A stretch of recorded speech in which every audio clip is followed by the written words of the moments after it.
আজকে আপনাদের সামনে একটা কথা তোলা দেওয়ার জন্য হাজির হয়েছি প্রিন্ট মিডিয়া, ইলেকট্রিক মিডিয়া সাংবাদিক ভাইদের সামনে। বিশেষ করে আমার একটি রাজনৈতিক দল এবং পার্টি ঐক্য এবং সংগঠনের নেতৃত্ব দেওয়ার জন্য সংসদে গিয়ে একটা পার্টির নাম আত্মপ্রকাশ করতেছি আমরা, প্রবাসী ভাই সহ বাংলাদেশের আপম জনসাধারণ। আমাদের পার্টির নাম হচ্ছে জাতীয় প্রবাসী কল্যাণ পার্টি। আমাদের প্রতীক হচ্ছে যাত্রীবাহী বিমান এবং আমাদের যে পৃথিবীতে সকল প্রবাসী ভাইদের কাছে আমাদের অনুরোধ, আমরা যে বিমানবন্দরে হয়রানি, লাগেজ চুরি, পাসপোর্ট অফিসে হয়রানি, ফ্যামিলির কোনো নিরাপত্তা নাই, লাশ আসতে গেলে লাশ পচে যায়, লাশ গলে যায়, এগুলো বন্ধ করার জন্য একমাত্র আমাদের এই পার্টির অধিকার নিয়ে, দেশের জনগণের অধিকার নিয়ে কথা বলার জন্য আমাদের এই পার্টির আত্মপ্রকাশ।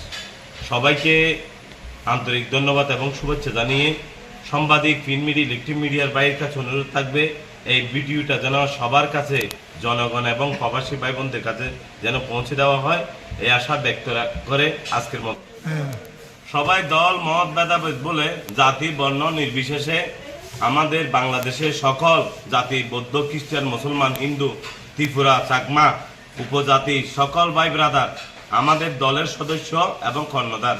আমরা মনে করব বাংলাদেশের ৭৮,০০০ গ্রামে যতটা ফ্যামিলি, প্রবাসী ফ্যামিলি এবং সাধারণ জনগণের ফ্যামিলি আছে, সব জানে আমাদের অফিস, সারা বাংলাদেশ আমাদের পার্টি অফিস।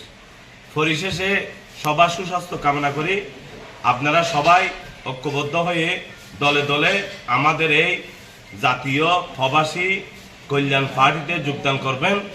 আগামীতে যেই তথ্য প্রবাসী ভাইদের বিদেশ থেকে আসবে, আমাদের এই দেশের জনগণের নেতৃবৃন্দ যারা সমাবেশ, মিটিং, মিছিল হবে, এগুলো সব সময় 2 দিন 1 দিন আগে মিডিয়ার সামনে এবং প্রশাসন এবং সবাইকে সিটির মাধ্যমে জানিয়ে দেওয়া হবে।